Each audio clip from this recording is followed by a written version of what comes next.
Ang mga silosa at siloso, kapag nagmahal yan, todo-todo. Hindi kanyan susukuan hanggang sa dulo. At hindi kanyan papakawalan.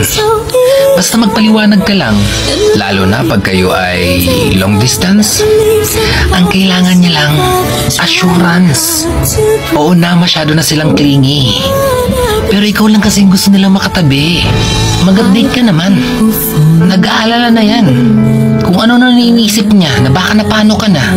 Nagsiselo sila, hindi dahil sa wala silang tiwala sa'yo. Nagsiselo sila dahil wala silang tiwala sa mga taong umaaligid sa'yo. Sa'yo lang umiikot ang mundo niya. Kaya kapag pinahinto mo siya at pinatigil sa pagsiselos niya, para bang hindi niya naipaparamdam sa'yo na ikaw lang ang sentro ng nag-iisa niyang mundo.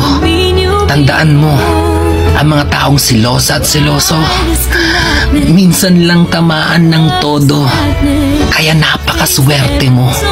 Kaya huwag mo siyang baliwalain. Dahil kapag nawala yan, sigurado ako, sa next na jowa mo, mamimiss mo yan. At ganyan ang iyong hahanap-hanapin.